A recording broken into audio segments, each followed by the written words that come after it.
Salut les cracks et bienvenue dans cette nouvelle vidéo. Aujourd'hui on est mercredi et qui dit mercredi dit jour des enfants. Et donc je me suis dit que c'était le bon moment pour te dire mon top 5 ou mes 5 dessins animés de sport préférés quand j'étais plus jeune. Donc tu me diras dans les commentaires si tu regardais les mêmes que moi ou si tu en avais d'autres. Donc je les mets pas dans mon ordre de préférence mais je te donnerai quand même mon préféré à la fin. Si ce genre de vidéo te plaît, n'hésite pas à me le dire en commentaire et à me laisser ton meilleur pouce bleu pour me le faire savoir. Et aussi pour ne rater aucune de mes vidéos, tu peux appuyer sur le bouton rouge s'abonner et puis voilà. Allez, on perd pas de temps, on va commencer avec un grand classique, le numéro 1, foot de rue. Chaque partie porte son lot de frissons, partage, play.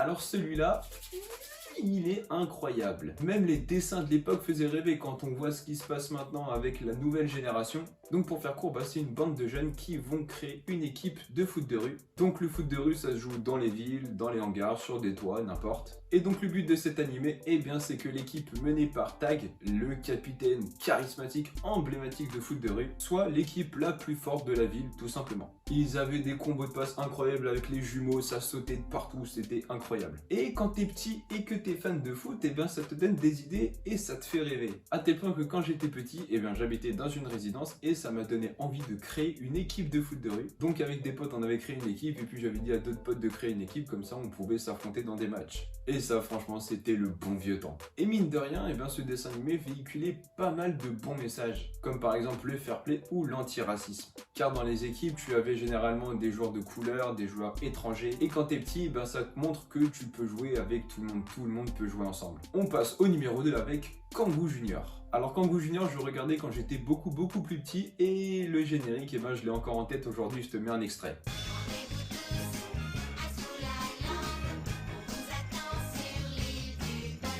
Tu as eu ensuite les Kangoo, c'est les mêmes sauf qu'ils ont grandi. Et alors là on change complètement de sport et on atterrit sur la planète basket où tu vois des kangourous qui jouent au basket dans une école et bien sûr le but c'est de gagner le plus de matchs possible. Et bien évidemment comme dans chaque dessin animé tu as une équipe rivale qui va essayer de battre l'équipe des Kangoo, sauf qu'ils vont utiliser des petits vices, des petites tricheries pour essayer de les battre et bien évidemment le bien triomphe toujours et sont démasqués avant le match. Moralité, quand tu triches tu perds toujours un jour. Numéro 3 et là on rentre dans la légende, c'est Olive et Tom. Olive et Tom, ils sont toujours en forme. Donc là on rentre dans un classique de chez classique du dessin animé de sport. Ceux qui sont nés dans les années 1996 ou dans ces eaux-là, dites-moi qui n'a jamais regardé Olive et Tom ou l'école des champions. Dites-moi en commentaire qui a raté son enfance et n'a jamais regardé ça. Ce dessin animé d'origine japonaise était ultra bien, mais pas du tout réaliste. Les mecs tirent, ils défendent le ballon, il devient ovale, ça fait de la fumée. Le terrain il fait 50 km de long, l'équipe met 3 épisodes à arriver dans le camp adverse. Mais mine de rien c'était archi prenant. En gros c'est l'histoire d'un petit garçon qui s'appelle Olive et qui va intégrer une équipe de foot qui s'appelle la New Pie. Et il veut donc tout simplement devenir le meilleur joueur du pays avec son équipe. Mais tu connais, il a un rival tout en puissance lui qui s'appelle Mark. Olive va connaître pas mal de défaites mais aussi de nombreuses et belles victoires. Et bien évidemment tu connais son fameux tir de l'aigle. À l'époque tu avais aussi l'école des champions qui ressemblait énormément à Olive et Tom. Donc tu avais le choix, Olive et Tom ou l'école des champions. Numéro 4, Rocket Power. Donc là on change complètement d'univers et on va du côté de la glisse, de la ride avec les Rocket Power. Donc là c'est une bande de potes avec le chef de gang Otto qui kiffent leur meilleure vie sur l'île d'Hawaï. Moi aussi quand je voyais leur figure je voulais devenir un pro de la ride mais bon ça n'a pas trop marché et ça m'a valu même une fracture du poignet. Il leur arrivait toujours des merdes, des skates cassés, des trottinettes cassées mais quand ils arrivaient en compète ils faisaient des figures de malades et ça te donnait envie de les faire. Et on arrive déjà au numéro 5, au dernier et sans doute mon préféré, je parle de Galactic Football. Un sport devenu le plus spectaculaire de tous, le Galactic Football.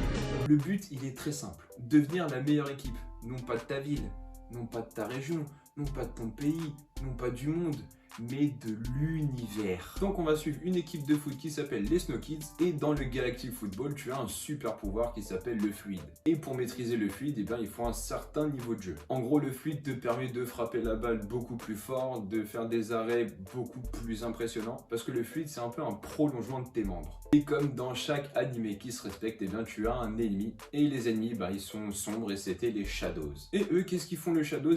Ils aspirent le fluide, eux ils en ont rien à faire et ils utilisent la téléportation parce que c'était un peu comme des fantômes. Donc t'avais des matchs de foot avec des animations plutôt sympas. J'avais beaucoup aimé de faire un foot à grande échelle, à échelle galactique justement. Et bien évidemment, tu connais, hein, tout le monde voulait saboter l'équipe principale, les Snow Kids. Et à la fin, ils arrivent quand même à devenir les meilleurs de l'univers. Et voilà ce top 5 des animés sport ou animés que je préfère, hein, il n'y a pas vraiment de top. Et maintenant terminé, j'espère qu'elle t'aura plu. Comme j'ai dit dans la vidéo au tout début, n'hésite pas à me dire dans les commentaires si tu regardais les mêmes que moi ou si tu en regardais d'autres. Si cette vidéo t'a plu, bien sûr, n'hésite pas à me laisser un petit pouce bleu, à t'abonner si ce n'est pas déjà fait.